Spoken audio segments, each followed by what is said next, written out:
Salut les gars, j'espère que vous allez bien en ce bon début de semaine. Je vais vous expliquer pourquoi je n'ai pas de religion, mais d'abord, j'aimerais partager avec vous ma vision de Dieu. Alors, j'ai foi en une puissance divine. Je crois au fait que tout se passe comme il doit se passer, même si j'ignore la raison. Je trouve le monde parfait dans sa globalité, malgré sa méchanceté qui existe, parce que c'est cette méchanceté qui permet aux gens bons de briller. Je ne pense pas non plus qu'on ait quelconque importance pour Dieu. Pour moi, Dieu est partout, dans tout ce qui existe, et c'est tout ce qui existe qui forme Dieu dans sa globalité. Maintenant que vous en savez un peu plus sur ma vision, je vais vous expliquer pourquoi je ne suis dans aucune des trois grosses religions qui sont le judaïsme, le christianisme et l'islam. Dans ces trois religions, il existe des écrits qui disent que Dieu sait tout. Et ça, c'est le point commun avec ma vision. Mais ça veut dire quoi? Dieu sait tout. De ta naissance à ta mort, Dieu sait tout ce qui va t'arriver. Que ce soit pour toi, comme pour moi, comme pour le monde entier et même pour l'univers. Dieu sait tout. Jusqu'à là, normalement, on se comprend. Et je tiens à passer un message. Cette vidéo n'a pour but de convertir personne à quelconque vision. Maintenant, si on est d'accord pour partir du principe que Dieu sait tout, la question est, quel est l'intérêt d'avoir créé l'enfer et le paradis? Quel est l'intérêt d'avoir créé le jugement dernier? Si Dieu sait tout, pourquoi il te punirait pour les actes que tu as commis sur terre? Il savait déjà tous les choix que tu allais prendre durant ta vie. Ça veut dire que Dieu serait assez méchant pour faire naître des humains en sachant déjà s'ils allaient être gentils ou méchants? Dans ma vision de Dieu, ce n'est pas ce que je pense. Et je pense que les religions ne voient pas les choses comme ça. Mais c'est un paradoxe qui existe. Si Dieu sait tout, ça veut dire que ton destin dès ta naissance est déjà prédéfini. Tous les choix que tu vas prendre dans ta vie, tous les choix même que tu as pris, tu as toujours cru que tu avais le choix et que la décision venait de toi. Pour l'instant, je ne vais pas parler du libre arbitre. Pour l'instant, je parle vraiment de Dieu. Dieu, c'est déjà les choix que tu vas prendre. Je le répète parce que c'est important. Par exemple, là, tout de suite, Dieu, c'est exactement la phrase que je vais dire après cette phrase. Je mange des abricots. Dieu savait déjà que j'allais dire ça. Maintenant, si Dieu savait que j'allais dire ça, quel est l'intérêt de créer le jugement dernier, qui est l'endroit pour juger les hommes de leur comportement, et ensuite de les emmener soit au paradis, soit en enfer?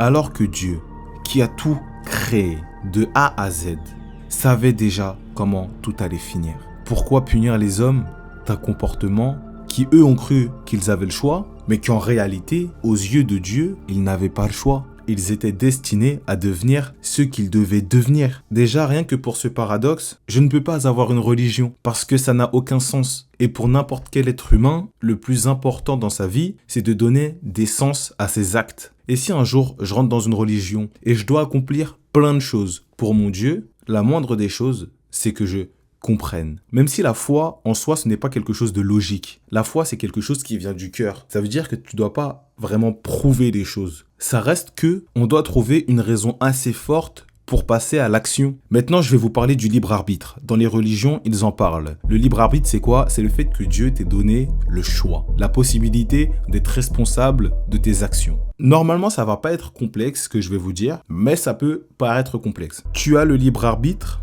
pour toi, mais pour Dieu, tu ne l'as pas. Il t'a fait croire que tu l'avais. Mais en même temps, il t'a pas vraiment fait croire que tu l'avais. Maintenant, je t'explique pourquoi. Si Dieu sait tout et que ton destin est déjà tracé, dans la logique, tu n'as pas de libre arbitre. Mais comme toi, tu ne connais pas ton futur, comme tu n'as pas accès à tout ce qui doit se passer demain après-demain, ça fait que toi, de ton point de vue, tes choix ont de l'importance. Le libre arbitre, dans l'expérience humaine, existe. On ne connaît pas notre destinée, donc les choix que l'on va prendre tous les jours, même si peut-être qu'ils ont été déjà prédéfinis, nous, on n'en a pas conscience, donc on doit façonner notre chemin. Et c'est ça qui fait toute l'expérience de la vie. C'est le fait que nous, comme on ne connaît pas notre futur, on est obligé de prendre des choix conscients pour avancer vers un futur que l'on désire. Mais si on connaissait notre futur, l'expérience de la vie n'aurait aucune saveur. Pourquoi vivre si on sait déjà comment on va mourir? Et je pense, selon moi, que c'est ça qui donne toute la beauté de la vie, toute la beauté de cette expérience. Dieu nous a mis sur cette terre pour une raison. Mais comme on ne la connaît pas, c'est à nous de forger notre avenir, c'est à nous de construire notre futur sans savoir ce que Dieu nous réserve, mais juste en étant confiant et en se disant tout ce que je suis en train de vivre, c'est pour une bonne raison. Maintenant, je tiens vraiment à souligner le fait que le libre arbitre existe bien réellement pour ceux qui ne voient pas le futur. Le choix que tu prends ont des conséquences. Tu as le choix entre prendre soit A, sois B. Et même si tu crois fortement en Dieu et que tu sais qu'il sait tout, ça n'empêche pas que toi, tu ne sais rien et que le choix que tu vas prendre va définir ton futur. Parce que toi, tu ne connais ni ton destin, ni ton futur, ni quoi que ce soit d'autre. Comme je vous ai dit, je crois en une puissance divine. Je crois au fait qu'il existe partout, qu'il est omniprésent, qu'il existe dans chaque objet que tu vois, qu'il existe dans chaque humain, dans chaque chose qui existe dans ce monde. Dieu est partout. Ce n'est pas une personne. On ne sait même pas ce que c'est. Ça peut être un atome, une énergie, bref. Il est dans tout ce qui existe, dans ma peau, dans mon cœur, dans ma tête, dans le post-it qui est là. Dieu est partout. C'est l'univers tout entier qui forme Dieu. Maintenant, je ne sais pas si Dieu, il a un plan. Tu vois, j'aimerais croire qu'il a un plan. J'aimerais croire que chaque humain sur cette terre a une mission. Mais le truc que je crois encore plus, c'est qu'il m'a mis sur terre sans la capacité de voir mon futur et je vois ça comme une invitation à le façonner. Comme s'il me disait « Ok, tu peux croire en ce que tu veux. » Mais au final, ce n'est qu'une question de foi et la foi ne construira pas ton destin. C'est tes actions qui construiront ton destin. Et comme tu ne connais pas ton destin, il faut que tu agisses pour le construire. Il m'a fait venir dans ce monde avec aucun but. Et je pense que ça aussi, c'est une invitation à en trouver un. Là, demain, si j'en ai marre de YouTube, je peux devenir boulanger, je peux devenir footballeur, je peux devenir ce que je veux parce que je ne suis pas venu au monde avec un but prédéfini. Et je vous le répète, même si Dieu a déjà créé un destin prédéfini pour nous, on n'en a pas conscience. Il nous a donné des cartes à chacun, on est tous différents et on doit tous vivre avec les cartes qu'il nous a données. Les cartes, c'est notre personnalité, notre taille, notre environnement, notre entourage, bref. Notre carte, c'est tout ce qu'il nous a donné dès la naissance. Et j'ai une vision aussi qui part bien plus loin que tout ce que je vous ai dit. Pour moi, Dieu, c'est ni le bien, ni le mal. Ok ? Le mal, on lui a donné le nom de diable. Le bien, on lui a donné le nom de Dieu. Mais pour moi, Dieu, c'est celui qui a créé ces deux personnes. Il faut un créateur pour avoir créé le mauvais et son contraire, le bon. La personne qui a créé ces deux mondes-là, c'est Dieu. Dieu, s'il a tout créé et qu'il voulait un monde parfait, pourquoi il aurait créé le mal ? Il faut qu'il y ait quelqu'un au milieu qui a décidé de créer ces deux personnes. Et pour moi, le bien a son contraire, le mal, parce que c'est grâce au mal que les bonnes personnes brillent. Si tout le monde était bon, ce serait la normalité. Il n'y aurait aucune bonté dans le fait d'être bon. Et c'est pour ça aussi pour moi qu'il existe tant de personnes si méchantes dans ce monde, parce que ça demande du courage d'être bon. Et je dirais même que ça demande de ne pas avoir peur de la mort pour être bon à 100%. Maintenant, la vérité, les gars, en vous disant tout ça, ce serait vous mentir si je vous disais que, en vous parlant de Dieu, ma vision n'a pas encore changé. Tout à l'heure, je vous disais que j'espérais que Dieu a un plan. Mais la vérité, Dieu, pour moi, n'a pas de plan pour une seule bonne raison. Pour moi, Dieu est parfait. Et s'il est parfait, c'est qu'il ne manque de rien. Et s'il ne manque de rien, c'est qu'il n'a rien à accomplir. Alors pourquoi il aurait un plan ? Pourquoi il aurait un plan ?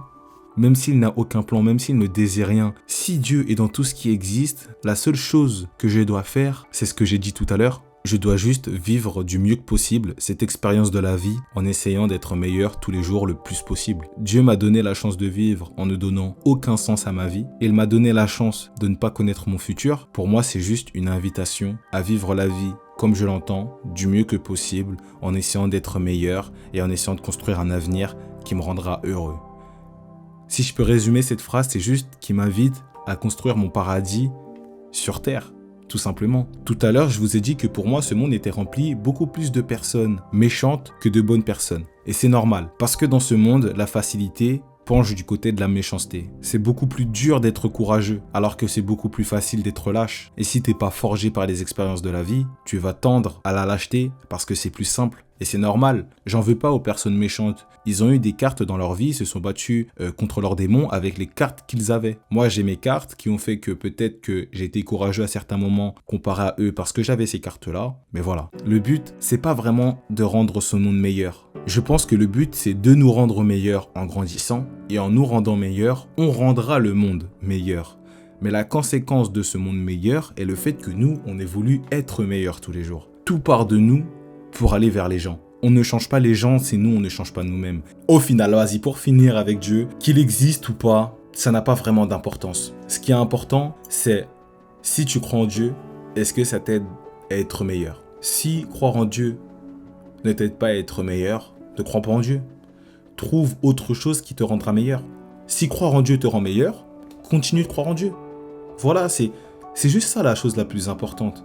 On s'en fout qu'il a un plan, qu'il sache ton futur, qu'il sache à quoi t'es destiné. Toi, tu ne le sais pas. Donc, tu dois avancer et créer ton propre futur. Et ce qui devra t'arriver, t'arrivera. Mais comme tu ne le sais pas, tu dois avancer pour construire. Ouf. Il est actuellement 9h19. À 10h, je vais à la salle. Là, ce qui m'attend, c'est une bonne petite lecture de Plus malin que le diable. Et ensuite, la journée continuera. Je sais pas si vous êtes prêts, mais moi je le suis. Bah.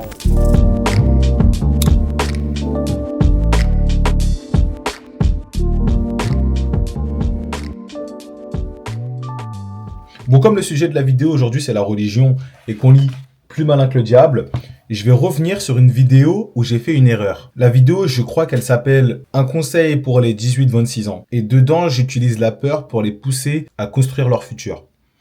Et j'aurais pas dû. Pourquoi j'aurais pas dû? Parce qu'en fait, là dans le livre, le diable il explique dans les églises ou dans toute autre religion. Ils utilisent la peur de l'enfer pour pousser les gens à faire du bien. Alors que justement, utiliser la peur comme arme pour pousser les gens, c'est pas la meilleure façon, c'est même pas une bonne façon de pousser les gens à devenir meilleurs. Parce que le fait d'utiliser la peur, la personne elle va faire les choses mais elle va pas se demander pourquoi je dois vraiment faire ça. Est-ce que vraiment il y a une raison profonde en lui qui résonne quand il fait du bien autour de lui? S'il agit seulement parce que j'ai peur de l'enfer, j'ai envie d'aller au paradis, donc je fais du bien, c'est parce qu'en fait, il y a une récompense à la fin qui fait que finalement, il fait quelque chose de bien. Ça me rappelle à ce que tu avais dit. Je crois que c'était un TikTok qui disait que les athées, en fait, ça disait que les athées étaient mieux que les religieux parce que eux, ils faisaient du bien autour d'eux sans attendre de récompense, de paradis ou quoi que ce soit. Alors que les religieux attendent d'aller au paradis parce qu'ils ont fait du bien autour d'eux. Mais si, par exemple, ton envie d'être bon, ton envie de faire du bien autour de toi, ton envie d'être un exemple, elle vient d'une foi profonde en toi de devenir meilleur et pas d'une peur. Est-ce que ce serait pas une raison plus pure? Putain, je sais plus, je voulais dire quoi. Est-ce que ce serait pas une raison plus pure? Ouais. Est-ce que ce serait pas une raison juste plus pure? Tout simplement. Je m'excuse pour cette vidéo où j'ai utilisé la peur pour essayer de vous guider, vous pousser à faire quelque chose. Les gars, je ferai une autre vidéo carrément où je donne un conseil pour les 18-26 ans. Mais cette fois-ci, je n'utiliserai pas la peur. C'est promis. Les gars, tout de suite, on se retrouve à la salle. Let's go.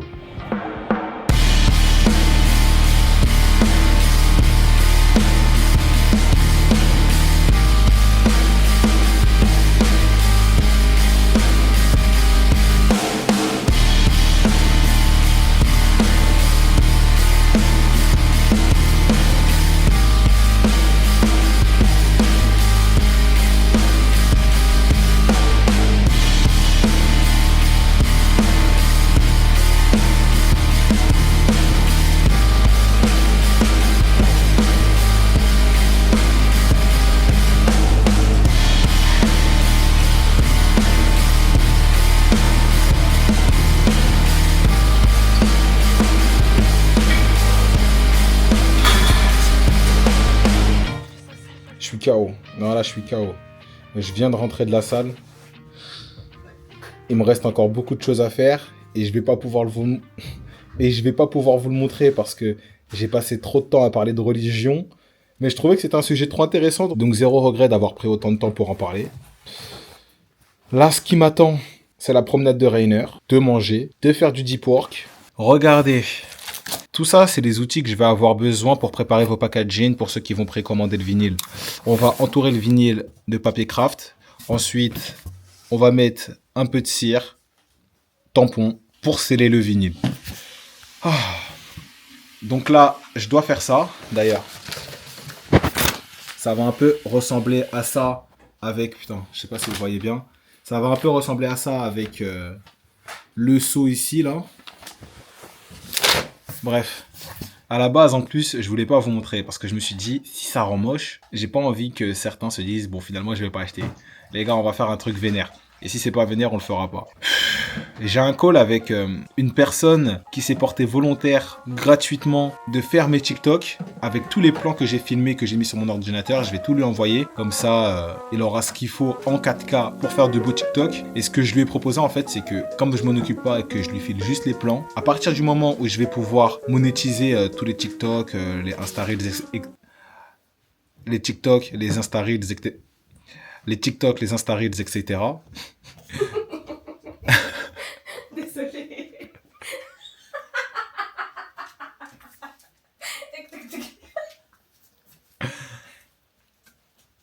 À partir du moment où je pourrais monétiser les TikTok, les Insta Reels, etc. Putain.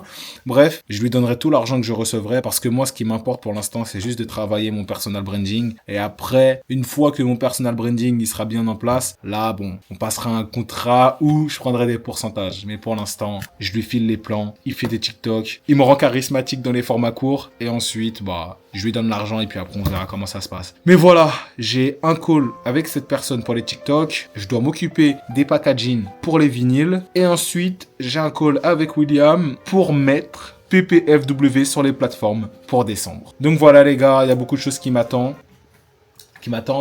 Ouais, c'est ça, je savais. Il y a beaucoup de choses qui m'attendent. Et après, il y a le montage, quoi. Hein. Donc, jusqu'à 21h, 22h, je pense que là, la journée, elle va être longue. Mais je kiffe. Je fais que des choses qui ont de l'intérêt pour moi. Ouais, non, j'ai rien d'autre à dire. Je fais que des choses qui ont de l'intérêt pour moi. Juste, c'est un pur kiff. Je sais qu'à un certain moment dans la soirée, il y a la fatigue qui va venir. Ça fait partie du jeu, c'est comme ça. Les gars, prenez soin de vous. Et ensuite de vos projets, c'était Big Slay. Big love. Bow.